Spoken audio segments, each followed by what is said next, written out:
सामने मेरे भीष्म पितामह हैं और द्रोणाचार्य जी हैं, मैं उन्हें कैसे मार सकता हूँ? अच्छा, तो बाकी लोग को मार सकते हो, मतलब आप, ऐसा था, है ना। श्री कृष्ण भी समझदार थे, उन्होंने कहा अच्छा तो बाकी को मार सकते हो आप, इनको नहीं मारोगे आप। ये भी अहिंसा का विद्रूप है, ये अहिंसा का मॉडिफाइड रूप है, ठीक है ना। तो ये अहिंसा नहीं होती, ये कैसी अहिंसा कि आप दो को तो आप बचाना चाहते हो, बाकी को मार देना चाहते हो। इसीलिए श्री कृष्ण ने उनसे कहा कि आप युद्ध करो। ये जो अहिंसा की बात करें, सब ढोंग ढकोसला है आपका, ठीक है ना। दिख तो रहे हो अहिंसक जैसे, नहीं मारूंगा मैं। अब अगर आप ये कह पाते कि मैं किसी को नहीं मारना चाहता, कैसे मैं मारूंगा किसी भी जीव को, ऐसा अगर भाव आता, तब शायद श्री कृष्ण कहते चलो घर चलते हैं, पकड़ो अपना धनुष बाण, वापस घर चलते हैं।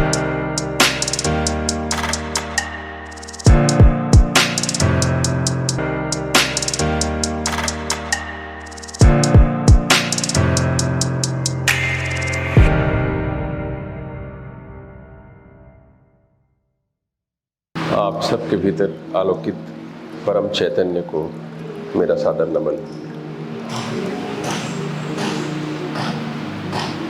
आज हम पतंजलि योग सूत्र में प्रवेश करें, उसके पहले पड्डू साहब की एक कुंडली आने लेते हैं।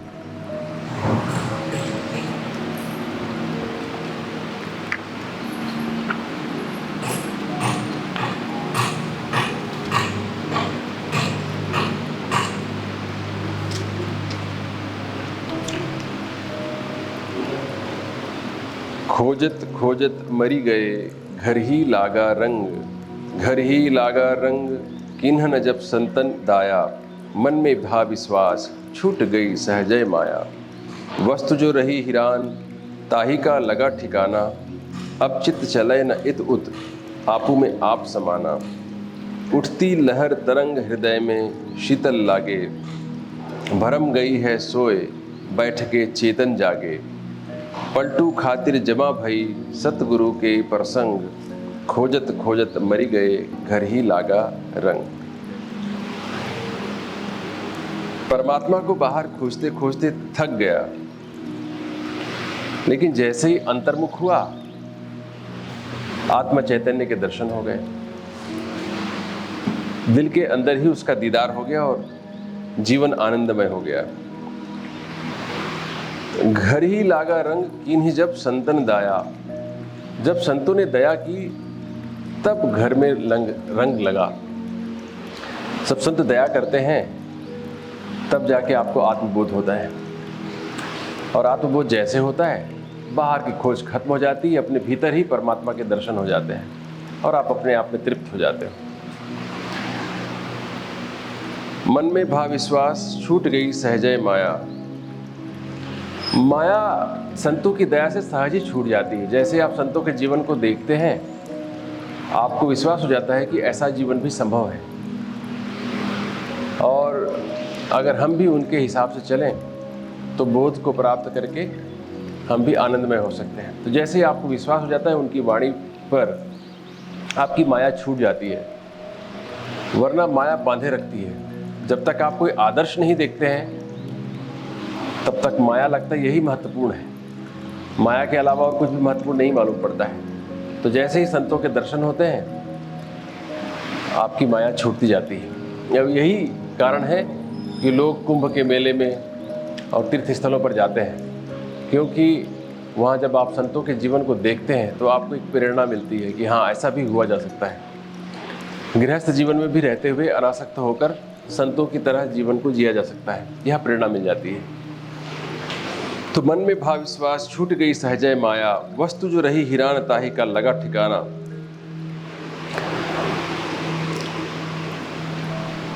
हमारे अविवेक से आज तक जो परमात्मा खोया था, उसका ठिकाना पता लग गया। वस्तु शब्द का प्रयोग किया है यहाँ पर, विवेक चूड़ामणि में भी हमने पढ़ा था। वस्तु सिद्धि विचारेण ना तो किंचित कर्म किंचित कोटि भी। हमने ये पढ़ा था कि करोड़ों कर्मों से, कर्मकांडों से आत्मा की प्राप्ति नहीं होती, वस्तु की प्राप्ति नहीं होती है। वस्तु सिद्धि विचारेण, विवेक विचार से प्राप्त होता है। तो उस आत्मा का ठिकाना पता लग गया जैसे ही संतों की संगत में गए। अब चित्त चले न इतुत, अब चित्त भटकता नहीं है यहाँ वहाँ। पहले डोलता रहता था, कभी इस पंथ, कभी उस संप्रदाय, कभी उस ध्यान पद्धति में, कभी इस ध्यान पद्धति में। अब अपने आप में समा गया है। आपू में आप समाना, चित्त का विलय हो गया है। हमने पतंजलि योग दर्शन में पढ़ा था, प्रति प्रसव शब्द पढ़ा था। प्रसव का अर्थ होता है जन्म देना, और प्रति प्रसव का अर्थ होता है कार्य का कारण में विलीन हो जाना, है ना, जो जहां से निकला था वहीं लीन हो जाना। तो अब आपू में आप समाना शब्द का प्रयोग किया है। बात एक ही है, लेकिन बहुत ही ठेठ जो वहां की बोलचाल की भाषा है उसमें उन्होंने अपनी बात कही है। उठती लहर तरंग हृदय में शीतल लागे। अब जो आत्मानुभव की तरंगे हैं मन में उठती हैं तो हृदय शीतल हो गया मालूम पड़ता है। अब बाहर ईश्वर खोजने का भ्रम खो गया है। भ्रम गई है सोए, बैठ के चेतन जागे। अब मैं निरंतर अपने चेतन स्वरूप में जाग रहा हूं। पलटू खातिर जमा भई सतगुरु के परसंग, खोजत खोजत मरी गए घर ही लागा रंग। अब सतगुरु की संगत पाकर हृदय में आत्मसंतोष आ गया है और परमात्मा की खोज बाहर खत्म हो गई है। अब भीतर अपने ही घर में, अपने ही चित्त के भीतर रंग लग गया है, मतलब ज्ञान की प्राप्ति हो गई है। तो कुल मिलाकर पलटू साहब निर्गुणी विचारधारा के प्रतिनिधि संत हैं। तो इनकी बातों में निर्गुणी विचारधारा झलकती है, इनकी कुंडलिया में, है ना। तो किसी साकार ईश्वर की कामना या उनकी पिपासा इनके हृदय में नहीं होती है। निर्गुणी विचारधारा में चलने वालों की, उनको धीरे धीरे करके ये बोध हो जाता है कि बाहर खोजने से कोई परमात्मा, कोई ईश्वर नहीं मिलता है। भीतर ही, अपने भीतर ही संतुष्ट हुआ जा सकता है। अपनी आत्मा को ही पहचान कर उसके साथ में संतुष्ट हुआ जा सकता है। ये निर्गुणी विचारधारा है। जैसे सगुणी विचारधारा में भी ऐसा ही है। बाहर सब कुछ से आस छोड़कर एक परमात्मा में आस टिका दिया जाता है। तो उसमें भी माया का निषेध हो जाता है, जो जगत प्रपंच है उसका निषेध हो जाता है और चित्त को एक ईश्वर में लगा दिया जाता है ना। बाद में ईश्वर में या इष्ट देव में और आप में कोई भेद नहीं रह जाता है। अंत में वहाँ भी वही स्थिति आ जाती है। स्वयं का विलय हो जाता है, अपने अहंकार को गला दिया जाता है। अपने अलग अहंकार रूपी अस्तित्व के लिए कोई दुराग्रह नहीं होता है वहाँ पर, ठीक है ना। खोजत खोजत मरी गए घर ही लागा रंग। आइए अब हम पतंजलि योग सूत्र में फिर से प्रवेश करते हैं, जहाँ से हमने छोड़ा था। थोड़ा थोड़ा करके समझने की कोशिश करते हैं।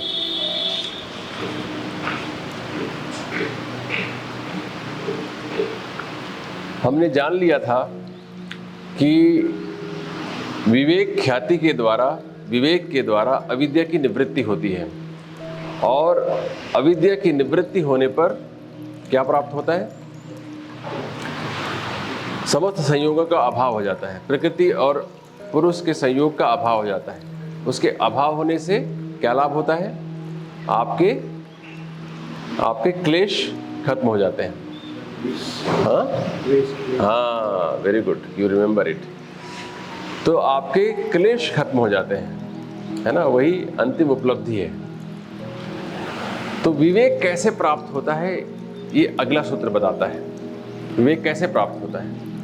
तो पतंजलि मुनि कहते हैं कि अष्टांग योग के द्वारा विवेक ख्याति की प्राप्ति होती है, विवेक की प्राप्ति होती है। ज्ञान का प्रकाश फैलता है, विवेक जागृत होता है और आपकी अविद्या निवृत्त हो जाती है। तो अष्टांग योग क्या है? यम, नियम, आसन, प्राणायाम, प्रत्याहार, धारणा, ध्यान, समाधि। यम, नियम, आसन, प्राणायाम और प्रत्याहार ये बहिरंग साधनाएं हैं, बाहर एक्सटर्नल होती हैं। और धारणा, ध्यान, समाधि अंतरंग साधना है, चित्त की साधना है।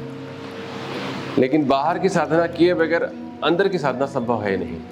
इसलिए बाहर जरूर आपको ध्यान देना होगा। आप सोचे केवल ध्यान लगाऊं सीधे और बाहर ध्यान न दूं यम नियम आसनों पे, तो बात नहीं बनती है। तो कौन कौन से यम है?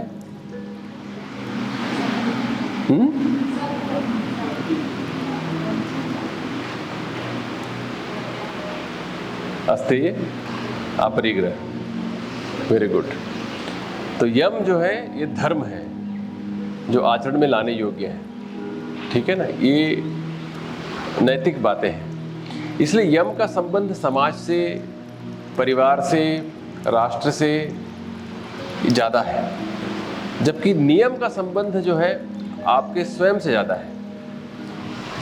नियम के अंतर्गत आते हैं, क्या क्या नियम के अंतर्गत आते हैं?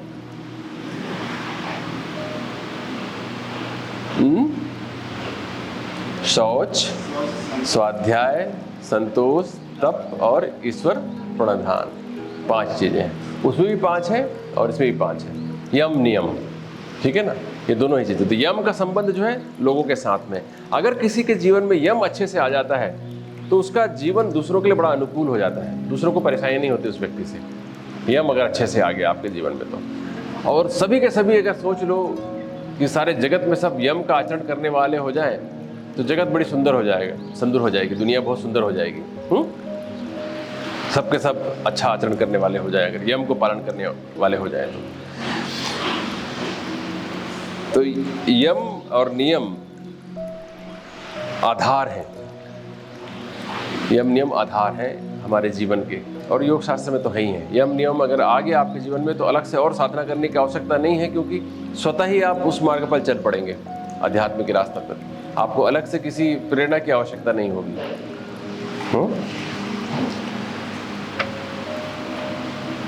तो अहिंसा, सत्य, अस्तेय, ब्रह्मचर्य, अपरिग्रह, यमा, जाति, देश, काल, समय, अनविच्छिन्ना, सार्वभौमा, महाव्रतम।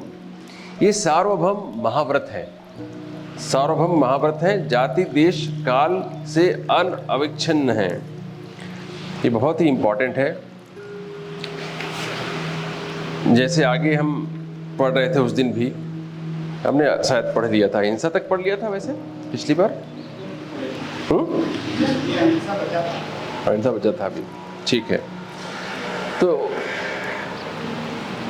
ये सार्वभौमिक होने चाहिए, जो आचरण आप यम का करते हैं वो सार्वभौमिक होना चाहिए। जैसे सत्य है या अहिंसा है, अगर कोई अहिंसा कहे कि मैं केवल मछली ही को मारता हूँ, बाकी को नहीं मारता हूँ, मछली खा जाता हूँ, तो ये एक स्पीसीज को छोड़ के आप हिंसा कर रहे हैं। तो पतंजलि मुनि के हिसाब से वो हिंसा के अंतर्गत ही आएगी, हिंसा नहीं है। हिंसा ठीक से फलीभूत नहीं हुई आपके जीवन में। हाँ, थोड़ी महत्ता है उसकी, कम से कम बाकी को तो आपने बख्श दिया, लेकिन अगर आप मछली को ही मार रहे हैं तो ये पूर्ण अहिंसा में नहीं आती है। जैसे ये कहा जाता है कि महाभारत में अर्जुन ने कहा गीता में कि सामने मेरे भीष्म पितामह हैं और द्रोणाचार्य जी हैं, मैं उन्हें कैसे मार सकता हूँ? अच्छा, तो बाकी लोग को मार सकते हो, मतलब आप, ऐसा था है ना। श्री कृष्ण भी समझदार थे, उन्होंने कहा अच्छा तो बाकी को मार सकते हो, आप इनको नहीं मारोगे आप। तो ये भी अहिंसा का विद्रूप है, ये अहिंसा का मॉडिफाइड रूप है, ठीक है ना। तो ये अहिंसा नहीं होती। ये कैसी अहिंसा कि आप दो को तो आप बचाना चाहते हो, बाकी को मार देना चाहते हो। इसीलिए श्री कृष्ण ने उनसे कहा कि आप युद्ध करो। ये जो अहिंसा की बात करो सब ढोंग ढकोसला है आपका, ठीक है ना। दिख तो रहे हो अहिंसक जैसे, नहीं मारूंगा मैं। अब अगर आप ये कह पाते कि मैं किसी को नहीं मारना चाहता, कैसे मैं मारूंगा किसी भी जीव को, ऐसा अगर भाव आता, तब शायद श्री कृष्ण कहते चलो घर चलते हैं, पकड़ो अपना धनुष बाण, वापस घर चलते हैं, लड़ाई वड़ाई नहीं करते, ये शायद बोला होता उन्होंने। लेकिन अर्जुन भी तो कच्चे निकले इस मामले में, तो उन्होंने कहा कि नहीं, मैं द्रोणाचार्य भीष्म पितामह खड़े में उन्हें कैसे मार सकता हूँ। ऐसे ही जो हिटलर थे, हिटलर के बारे में सुना होगा, हिटलर ने सारे जो यहूदी थे, ज्यूज थे, उनको ख़त्म कर दिया था, सब यहूदी को ख़त्म कर दिया था उन्होंने। तो जो आप लोग सुनते होंगे कॉन्सेंट्रेशन कैंप, सुना होगा आप लोगों ने, होलोकॉस्ट, उसमें लाखों लोग मार दिए गए, शायद 5 मिलियन लोग मार दिए गए थे। पूरी उनकी जाति को नष्ट करने का प्रयास किया गया, पूरी उनकी प्रजाति को, ठीक है। तो ये, और बाकी अपने लोगों को बचाना है, तो ये भी अहिंसा का रूप है। तो ये जाति, से अनविच्छिन्न होना चाहिए, किसी एक स्पीसीज के लिए नहीं होना चाहिए अहिंसा। फिर देश, ऐसा नहीं है कि वो आप अपने देश का सोचें और दूसरे देश का ना सोचें। दूसरे देश को तो मार लेते हैं, आप अपने देश के लोगों को बचाना चाहते हैं, तो ये भी अहिंसा का विद्रूप है ना। जैसे विंस्टन चर्चिल ने कहा कि इंडियंस डिजर्व टू डाई। जब यहाँ पर इतना भयंकर अकाल पड़ा था तब उन्होंने कहा कि ये लोग जंगलियों की तरह रहते हैं, बिस्टली लाइफ जीते हैं, ऐसे लोगों को जीने का अधिकार नहीं है, दे डिजर्व। जंगली की तरह, असभ्यों की तरह जीने वाले लोग हैं, इनको मरना ही चाहिए, ऐसा कह दिया था विंस्टन चर्चिल ने। और जब हिटलर उन पर आक्रमण करने वाला था तब अपने लोगों को बचाने के लिए उन्होंने बहुत जोरदार भाषण दिया था, जो कि प्रसिद्ध भाषणों में से एक माना जाता है।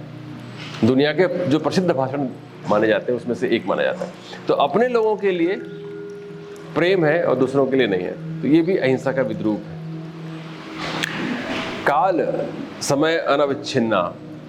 अलग अलग काल में अहिंसक हो जाते हैं कुछ लोग सावन के समय अहिंसक हो जाते हैं, नवरात्रि के समय अहिंसक हो जाते हैं, कुछ लोग फ्राइडे के दिन अहिंसक हो जाते हैं, कुछ लोग हनुमान जी को मानने वाले हैं वो मंगलवार को अहिंसक हो जाते हैं, कुछ लोग एकादशी के दिन अहिंसक हो जाते हैं, गणेश चतुर्थी के दिन अहिंसक हो जाते हैं, है ना, ऐसा होता है ना। तो ये काल से, समय से निर्धारित होती है उनकी अहिंसा। तो महर्षि पतंजलि कहते हैं कि ये सब जो है ढकोसला है ये सब अहिंसा नहीं है भैया। लेकिन व्यवहारिक दृष्टि से देखें तो कम से कम शुरुआत तो की उस बंदे ने, और 12 माह से खा रहा था, कम से कम उस समय तो छोड़ा, तो उसकी महिमा है, कुछ तो है। बाद में छूटेगा, आगे भी छूटेगा, उस दिशा में प्रयत्न करता रहा तो, लेकिन अभी वो अहिंसक नहीं हुआ है, ये पतंजलि मुनि कहते हैं आपसे, ठीक है ना। उसको लाभ तो थोड़ा मिलेगा, लेकिन अगर योग को, अष्टांग योग को आप अपने जीवन में प्रतिष्ठित करना चाहते हैं तो आपको पूरी तरह से अहिंसक होना पड़ेगा, ठीक है, तब असली बात बनेगी। लेकिन जहां तक भी आपने प्रयत्न किया उसकी बलिहारी है, बड़ाई है।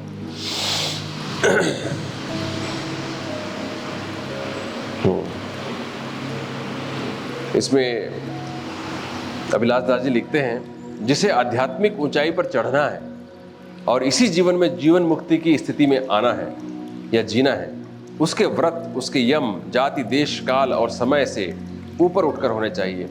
मानवता की ऊंचाई, सत्य की ऊंचाई, धर्म और अध्यात्म की ऊंचाई के शिखर पर चढ़ने के लिए निस्सीम के मैदान में आना ही होगा, ऐसा लिखा है, ठीक है। तो ये इंपॉर्टेंट बात हो गई कि आप खंडित ना करें यम को।